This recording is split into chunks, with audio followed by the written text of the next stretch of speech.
आज के इस समारोह में उपस्थित महाराष्ट्र के पूर्व राज्यपाल आदरणीय भगत सिंह कोश्यारी जी, मेघालय और सिक्किम के पूर्व राज्यपाल आदरणीय श्री गंगा प्रसाद जी, मंच पर उपस्थित सभी सम्मान्य अतिथिगण और उपस्थित सभी भाई और बहनों, ये त्रिदिवसीय संस्कृति महोत्सव में मैं आज शाम को आने वाला था, पर एनडीए की और पार्लियामेंट की विशेष गतिविधियों के कारण मेरे आने में एक अड़चन आई, इसलिए मैं सुबह आज इस कार्यक्रम में शरीक हुआ हूं। हमारे भारत की ये विशेषता है कि अलग भाषा, अलग वेश, फिर भी हमारा एक देश। इसका सबसे बड़ा कारण अगर कोई है तो अलग भाषा, अलग वेश, अलग रहन सहन सब होने के बाद भी हमारी संस्कृति एक है। हमारी भारतीय संस्कृति ये विश्व के आकर्षण का केंद्र है। मूल्याधिष्ठित जीवन पद्धति, मूल्याधिष्ठित परिवार पद्धति, इसके तरफ पूरी विश्व में एक आकर्षण है और स्वाभाविक रूप से हमारा इतिहास, हमारी संस्कृति, हमारी विरासत, हमारा साहित्य, हमारी कलाएं, इन सब बातों का जतन करना ही हमारे समाज की सबसे बड़ी आवश्यकता है। किसी भी देश के इतिहास में उसका अगर भविष्य हमें देखना है तो स्वाभाविक रूप से उस देश का इतिहास, संस्कृति और दोनों के आधार पर उसका जो समाज जीवन पर जो परिणाम होता है, उससे जो व्यक्ति संस्कारित होते हैं, उनके व्यवहार से ही देश की प्रतिमा पूरे विश्व में खड़ी होती है। ये बहुत हम सौभाग्यशाली है कि रामायण, महाभारत से लेकर हमारे गौरवशाली इतिहास के अनेक क्षण ऐसे हैं कि भले ये इतिहास भूतकालीन है, पर वर्तमान में भविष्य का वेद करने के लिए ये हमारे लिए बहुत उपयोगी है। मैं बहुत बार एक बात अक्सर लोगों को बताता हूं कि मैं ब्रिटिश पार्लियामेंट में भाषण करने का मौका मुझे मिला और कार्यक्रम समाप्त होने के बाद जब ब्रिटिश प्रधानमंत्री और विदेश मंत्री के साथ मैं चाय पी रहा था तो उन्होंने मुझे एक सवाल किया कि आपके देश की सबसे बड़ी समस्या कौन सी है। मैंने स्वाभाविक रूप से उनको जवाब दिया कि हमारे देश में पॉपुलेशन बहुत बड़ी है और जिसके कारण महंगाई, बेरोजगारी, गरीबी, ये विशेष रूप से हमारी समस्या है। मेरा जवाब देने के बाद मैंने उनको ये प्रश्न पूछा कि आपके देश की सबसे बड़ी समस्या कौन सी है, तो उन्होंने जवाब दिया कि हमारे देश में सबसे बड़ी समस्या ये है कि हमारे यंग लड़के और लड़कियां शादी करने के बजाय लिविंग रिलेशनशिप में रहते हैं और जिसके कारण हमारी सामाजिक व्यवस्था पूरी तरह से उद्ध्वस्त हो रही है। उन्होंने आगे मुझे ये पूछा, क्या हिंदुस्तान गरीब होने के बाद क्या आपके देश में ये समस्या नहीं है? मैंने तुरंत जवाब दिया कि ये नहीं के बराबर है। तो उन्होंने मुझे पूछा कि ये कैसे संभव है। तब मैंने उनको बताया कि हमारा देश भले गरीब है, पर हमारे देश की संस्कृति, इतिहास और विरासत बड़ी महान है। हमारे शिक्षा में से, हमारे सामाजिक जीवन में से जो मूल्याधिष्ठित जीवन में संस्कार होते हैं, उस संस्कारों से भारतीय मानस का एक व्यक्तित्व बनता है। हमारा रामायण महाभारत कालीन इतिहास हो, हमारे संतों ने किया हुआ समाज प्रबोधन का कार्य हो, और आज भी सामाजिक आर्थिक परिवर्तन के साथ हमको समाज को बदलने की जो प्रक्रिया करने वाली अनेक संस्थाएं हैं, जो विशेष रूप से काम कर रही है, उनका भी इसमें बहुत बड़ा योगदान है। इंटरनेशनल, विशेष रूप से अंतर्राष्ट्रीय स्तर पर हमारे संस्कृति की रक्षा करके और इस संस्कृति का महत्व पूरे विश्व के लोगों तक पहुंचाने में हमारे केंद्र की भूमिका बहुत महत्वपूर्ण है। और स्वाभाविक रूप से आप सबको पता होगा कि जब हम विदेश में जाते हैं तो हमारे देश का योग विज्ञान हो, आयुर्वेद हो, भारतीय संगीत हो, भारतीय नृत्य कला हो, या भारतीय संस्कृति और इतिहास की विरासत से मिले हुए मूल्याधिष्ठित जीवन पद्धति और परिवार पद्धति हो, इसका एक बहुत बड़ा आकर्षण पूरे विश्व में है। आवश्यकता है इसको ठीक प्रकार से प्रेजेंट करने की।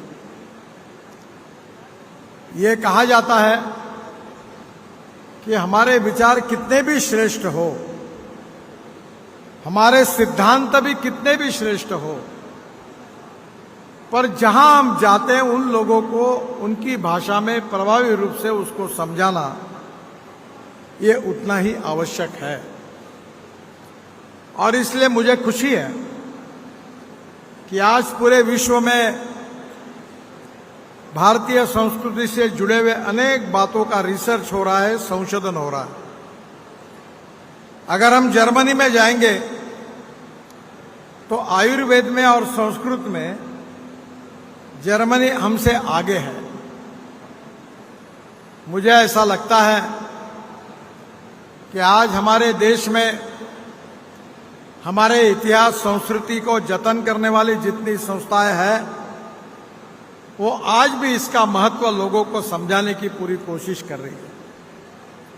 और मुझे बहुत खुशी है कि इसी बात को लेकर हमारी संस्कृति इतिहास का जो हमारा संस्कार है, जो हमारा परिचय है, वो सामान्य व्यक्ति तक प्रभावी रूप से पहुंचाने का एक मिशन रूपी कार्य है।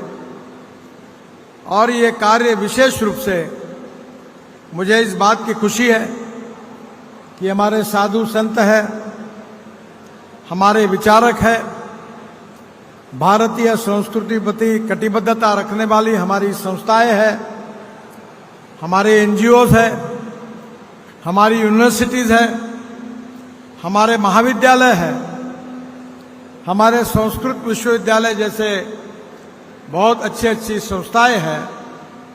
ये लगातार बहुत प्रभावी रूप से ये कार्य कर रही है।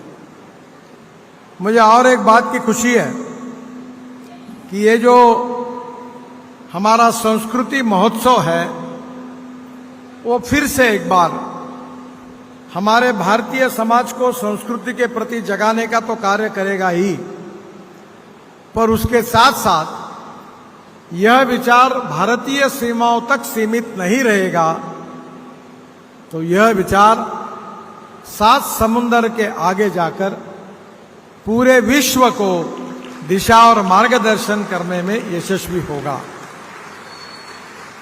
और मुझे लगता है कि एक तरफ विश्व में सामाजिक स्थितियों में कहीं निराशा है, फ्रस्ट्रेशन है, और कहीं न कहीं पूरी विश्व में लोग शांति के और मन शांति के साथ हमारे भारतीय संस्कृति की तरफ आकर्षित हो रहे हैं। विशेष रूप से जो हमारे संत विदेशों में गए, महेश योगी जी गए, अभी हमारे यहाँ आदरणीय श्री श्री रविशंकर जी ने वॉशिंगटन में वहां व्हाइट हाउस के नजदीक एक बहुत बड़ा सम्मेलन आयोजित किया है और जिसमें 1 लाख से ज्यादा लोग पूरे विश्व से हमारे भारतीय संस्कृति इतिहास का अध्ययन करने के लिए वहां आने वाले हैं।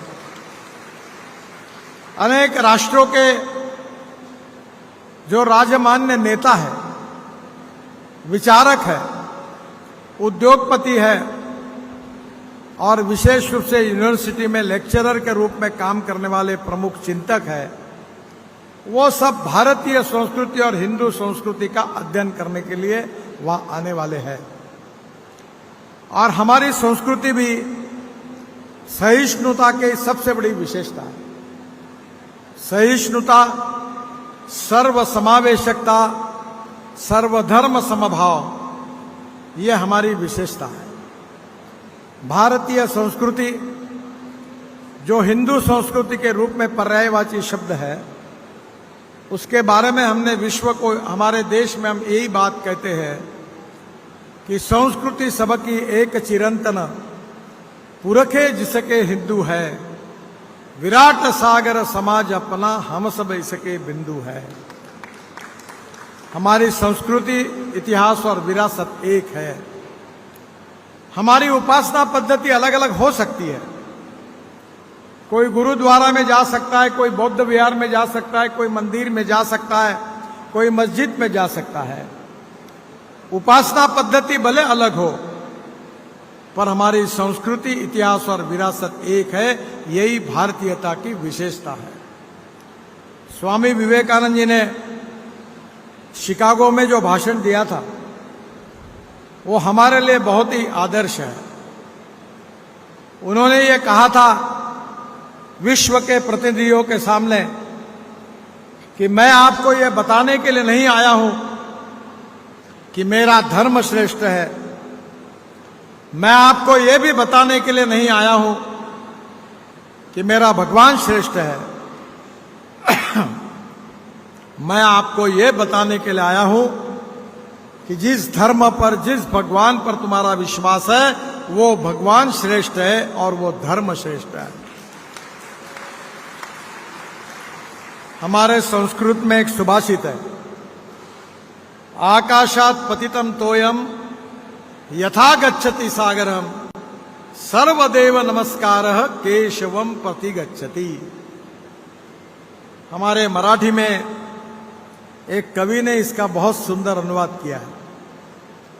उसने कहा है, पडे खाल दीजे नभातून पाणी, जसे सागरा तेच मिळोनी जाई, नमस्कार कोण्याही देवास केला, परी शेवटी तो पोचतो केशवाला।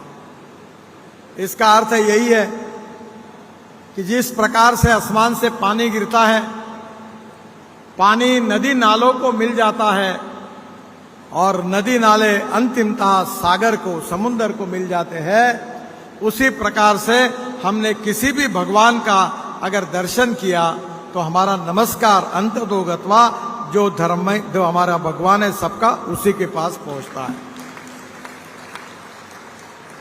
हमारे देश में ये जो पॉजिटिव धर्मनिरपेक्षता है, इसके बारे में लोगों को समझाने की आवश्यकता है। हमारे संविधान में सेक्युलर शब्द आया है, पर सेक्युलर शब्द का इंग्लिश डिक्शनरी में जो मीनिंग है वो धर्मनिरपेक्षता करके लिखा है, जो हम लोग बताते हैं। पर सेक्युलर शब्द का सही में अर्थ जो इंग्लिश डिक्शनरी में लिखा है वो सर्वधर्म समभाव लिखा है, justice with all and appeasement of none. व्यक्ति कभी धर्मनिरपेक्ष नहीं हो सकता। ये जो धर्मनिरपेक्ष कहने वाले लोग थे, उनके मृत्यु के बाद उनको मंत्राग्नि दिया गया। स्वाभाविक रूप से सरकार धर्मनिरपेक्ष चाहिए, शासन धर्मनिरपेक्ष चाहिए, पर व्यक्ति कभी धर्मनिरपेक्ष नहीं हो सकता। धर्म का संबंध कर्तव्य के साथ है और यह शिक्षा संस्था का परिसर है। तो हमारे टीचर ये कहते हैं कि मैं टीचर के धर्म का पालन कर रहा हूं, या धर्म का शब्द पर्यायी शब्द कर्तव्य है, जीवन पद्धति है। हिंदुत्व का अर्थ एक वे ऑफ लाइफ है, जीवन पद्धति है। और ये जीवन पद्धति हमारे इतिहास, संस्कृति, विरासत से मिली है। ये रामायण महाभारत के इतिहास से मिली है। ये साधु संतों ने जो हमें मार्गदर्शन किया, जो विचारधन दिया है, उससे मिली है। इसके ऊपर और रिसर्च करके दुनिया के सभी भाषाओं में उसका ट्रांसलेट करके इसके महत्व को दुनिया को तक पहुंचाना, यही काम हमको करना है। स्वामी विवेकानंद जी हो, महेश योगी जी हो, या हमारे आज विशेष रूप से श्री श्री रविशंकर जी हो, इन सब के विचारों का जो बेस है वो हमारी संस्कृति के साथ जुड़ा हुआ है। और इसलिए ये सांस्कृतिक महोत्सव हम सबको भविष्य का जो मिशन हम सब ने अपने सामने रखा हुआ है, एक तरफ हमारे देश को सुखी, समृद्ध, संपन्न और शक्तिशाली बनाना, इस देश के गांव, गरीब, मजदूर, किसान का कल्याण करना, और इस देश को भय, भूख, आतंक और भ्रष्टाचार से मुक्त करके विश्व की नंबर 1 की आर्थिक शक्ति, महाशक्ति बनाना, यह संकल्प मोदी जी के नेतृत्व में हमने किया। पर इसके साथ साथ हमारी इतिहास, हमारी संस्कृति, हमारी विरासत, हमारे जीवन मूल्य, इसको भी हमको दुनिया के आखिरी व्यक्ति तक पहुंचाना है। विश्व के आज के इस गंभीर समस्या में जो निराशा और फ्रस्ट्रेशन में बैठा है, उस समाज को फिर से जीवन जीने की एक नई विजन देने की क्षमता हमारी संस्कृति में है। और उसी का जतन करने के लिए आज इस कार्यक्रम का आयोजन हुआ है। हमारे भारतीय समाज के 3 इंपॉर्टेंट पिलर है: ethics, economy, ecology and environment. मैं इतना ही अनुरोध करूंगा कि संस्कृति का जतन करते समय, उसमें रिसर्च करते समय हमें इकोनॉमी की भी जानकारी होनी चाहिए, क्योंकि no philosophy can be taught to empty stomach, ये विवेकानंद जी ने कहा है। ज्ञान, विज्ञान, तंत्र विज्ञान, इनोवेशन, एंटरप्रेन्योरशिप, साइंस, टेक्नोलॉजी, इसको हम नॉलेज कहते हैं, knowledge as a power, and conversion of knowledge into wealth, ये भविष्य है। मुझे खुशी है कि एक तरफ भारतीय संस्कृति, दूसरी तरफ नॉलेज एज ए पावर, और तीसरी तरफ सबसे महत्वपूर्ण बात यानी यही है कि ये दोनों के बीच में मूल्याधिष्ठित भारतीय संस्कृति की प्रतीक रहने वाली हमारी सामाजिक और पारिवारिक जीवन पद्धति, मूल्याधिष्ठित जीवन पद्धति, तीनों का संगम करके हमको जाना है। और हमारे में से ये सभी ज्येष्ठ प्रचारक है, विचारक है, जिन्होंने समाज को बदलने के लिए अपने जीवन को समर्पित किया, ऐसे अनेक लोग मंच पर आसनस्थ है। और इसलिए मैं थोड़ा नया पीढ़ी का होने के कारण उनको एक अनुरोध करूंगा कि no material is waste and no person is waste. It is depending upon the appropriate technology and appropriate vision of the leadership that you can convert waste into wealth. आपके गुड़गांव को मैं ट्रैफिक जाम से मुक्त करने के लिए एक दिल्ली का बहुत नया रिंग रोड बना रहा हूं, UR2, जो पानीपत के बाद शुरू हो रहा है, और वहां से एयरपोर्ट आने के लिए 2 घंटे लगते हैं। आज भी मुझे तकलीफ हुई, पर मैं 6 महीने के अंदर आप पानीपत से, उस रोड से एयरपोर्ट तक 15 से 20 मिनट में आओगे, ये मैं आपको विश्वास देता हूं। और इसी रोड पर शिव मूर्ति के पास जमीन के अंदर 8 लेन और ऊपर 8 लेन ऐसी 16 लेन बन रही है। वो टनल डायरेक्ट T3 पर जाएगी और एक डायरेक्ट वसंत विहार निकल जाएगी। और ये जो द्वारका एक्सप्रेस हाईवे है ये भी पूरा हो रहा है और उसके ऊपर से डायरेक्ट सोना तक चले जाएंगे और दिल्ली से जयपुर केवल 2 घंटे में हो जाएगा। और मैं आपको ये बात बता रहा हूं कि ये रोड बनने में जो दिल्ली में कचरे की 3 टेकड़ियां है उसमें गाजीपुर एक है, उसका 30 लाख टन कचरा हमने रोड में अंदर डाला हुआ है ताकि कचरे का भी उपयोग हो सकता है। मैं 7 साल से जहां से सांसद हूं मेरे शहर में हम टॉयलेट का पानी बेचते हैं और वो बेचकर हमको 300 करोड़ रुपए साल के मिलते हैं। अभी हमने मथुरा में, मैं वाटर रिसोर्सेस मंत्री था, तो मथुरा को शुद्ध करने के लिए 90 MLD स्लज हम पानी शुद्ध करके वो इंडियन ऑयल को देते हैं, जो 20 करोड़ रुपए वो पानी खरीद के साल के देती है मथुरा के पास। तो मेरा साधु संतों को और मार्गदर्शकों को यही आशीर्वाद है कि जो अच्छे हैं, जो समझदार है, जो संस्कृति को जानते हैं, उनको तो मार्गदर्शन करना, संस्कार करना, इसका फल तो अच्छा ही मिलेगा। पर जो इससे दूर है, जिनके मन में गलत फहमियां है, जीवन में ज्ञान का अंधेरा है, उन समाज के क्षेत्रों तक इस इतिहास, संस्कृति और विरासत को पहुंचाना और जो भविष्य की हमारी पीढ़ी है, जो स्कूल कॉलेज में पढ़ रही है, उनके मन में इसके प्रति आकर्षण निर्माण करना ये ज्यादा महत्वपूर्ण प्रायोरिटी है, ऐसा मुझे लगता है। मैं सभी इन सब लोगों से यही विश्वास व्यक्त करता हूं कि ये सम्मेलन, इसका मार्गदर्शन समाज के आखिरी व्यक्ति तक ये विचार और ये आवाज पहुंचेगा और निश्चित रूप से भारतीय संस्कृति को जैसे सुपर इकोनॉमिक पावर हमको बनानी है, वैसे विश्व की सबसे स्वीकार्य संस्कृति के रूप में भारतीय संस्कृति को मान्यता मिलेगी। इसी विश्वास के साथ फिर से एक बार ये नए भवन निर्माण के लिए हृदय से बहुत बहुत शुभकामनाएं और शुभेच्छाएं देते हुए मैं अपनी बात को समाप्त करता हूं। धन्यवाद।